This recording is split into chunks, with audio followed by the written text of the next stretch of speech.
Hey everybody, so I got a new projector to show you today. Now, I don't know how to pronounce the company, if it's Xidu, I'm not exactly sure. I did use their previous version and I did do a video on that. They asked me if I wanted to try out their second version, so here we are. And but anyway, let me go ahead and show you a close-up of it. I will darken the room, get the projector or the screen going, and just show you how it works, how well it works, and I will be using a Fire Stick with it today. All right, so of course here in the front you're going to see your large lens, and this is supposed to be a brighter model than the last one. Here you'll be able to do your focus on this little wheel on this side here. And then we do have all the manual control buttons back here. And let me try to get some more light so you can actually see this. All right, I'll try to bring this over into some more light to make it a little easier to see. So we do have where we're going to plug it in. There is a speaker built in, and there is a little fan here that you can clean out. You got your AV, you got for audio. You got two USB ports, which will power the Fire Stick, and we got an HDMI, and then we got our IR, and this one does come with a remote to control it as well. Now I'm going to go ahead and darken it up. I'll get this hooked up and just give you some demonstrations. Now you can hear the fan. It's not super quiet. It does make a little bit of noise. Once your movies are going, you're not really going to hear it. As for the size, this will get larger the further back you go. You will need a larger room if you want a really large screen. I want to say that this screen is 120 inches. I'll show you the screen as well here before I turn out the lights. I really do like this projection screen, so I do want to kind of share it. I know I've had some people ask me what I recommended on projection screens, and I really like this one. I know right now this room isn't really the most ideal to show a projector, but I don't have another dark room right now, or a room I can make dark enough. Anyway, the projection screen itself, I really like this one. Really easy to put together. You got to put these, they're like tripods on both sides or stands. And then the screen itself will slide through the poles on both sides. And then you got these little hooks that go along the top, and those will hook all the little loops on the top of the screen. This also does come with like stakes for the ground and rope. And then there are little things on the sides that you can tie it down. So you can use this indoor and outdoor. Once the weather gets better, I plan to use this outdoors, and I'm going to take it when we go places as well. But anyway, let's go ahead and we'll jump into the projector. This is pretty much the brightness you're going to see with lights on. Overall, it is brighter than a lot of the projectors I use. I know I have this like, even this like mini one here, and you cannot see the screen with the lights on.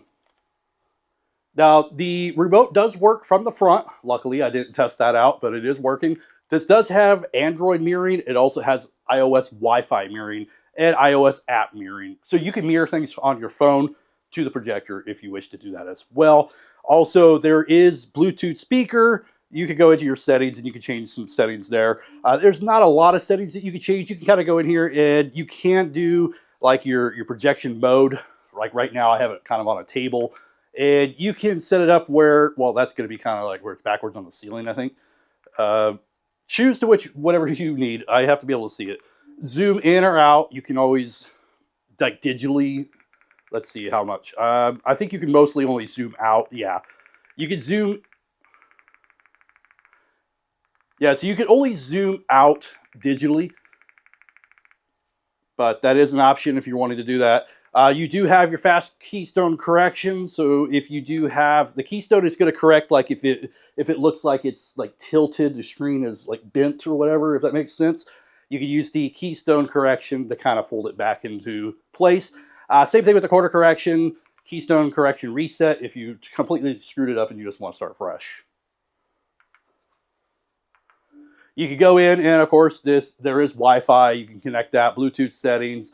You can also switch to themes. So if you want to do some different themes on here, you want to make it look a little bit different. Right now, we're set up with the standard. You can also go purple, blue, fresh.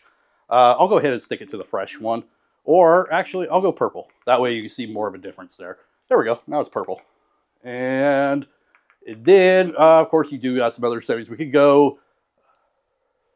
So we could do the boot signal input. If we want, we could always have it where it will boot up with like the Fire Stick, or if you want to put like a mini PC or something connected to this. You got your power on modes, your keytones. You do have a screensaver. Speaking of the screensaver, I wanted to show you a companion mode, which is kind of neat on this. I thought it was kind of cool. I just played it and it was just kind of relaxing. But let's go back to the home screen. And well, I didn't change that to purple. Anyway, It did change the whole setup, though. You know what? I actually like the standard setup better. I'm going to go back to the standard. The standard just gives you a lot more options. At least I'm showing you the difference there. I prefer the standard.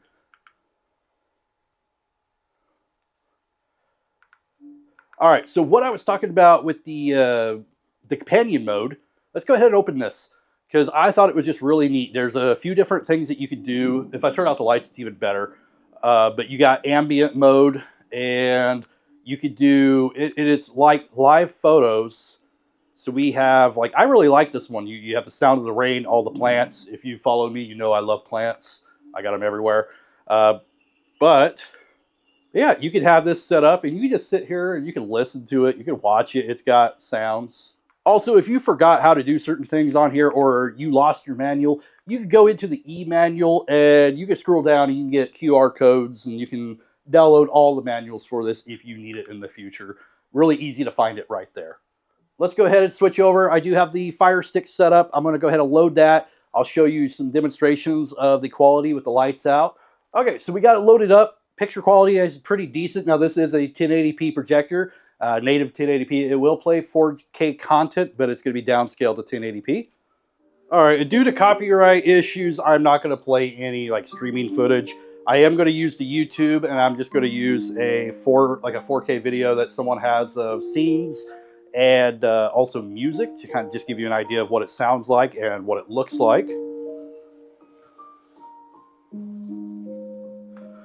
No, I don't think the volume is all the way up on this. Let's see.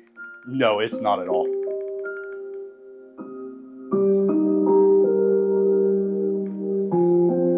All right, so I mean, it does get pretty loud. It's not the best audio in the world. It's not bad though. It's not horrible. Definitely not the best when you turn it all the way up. It does sound a little blown out, of course. You could easily set up a sound bar to this or just a portable Bluetooth speaker, take it outside, hook that up, that'd be perfect. But the color is really great on this. I really like the color.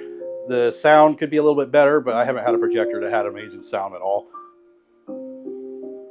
And of course, this could even be a better picture if it was even darker, but you can still see a little bit of light coming in from behind the screen, and that does affect it a little bit. But I think overall, picture quality is really darn good for this projector, and I definitely want to see it on a larger screen. I'll have to do that again. Right now, I would say it's probably about a 80 to 90 inch TV. That's my guesstimate.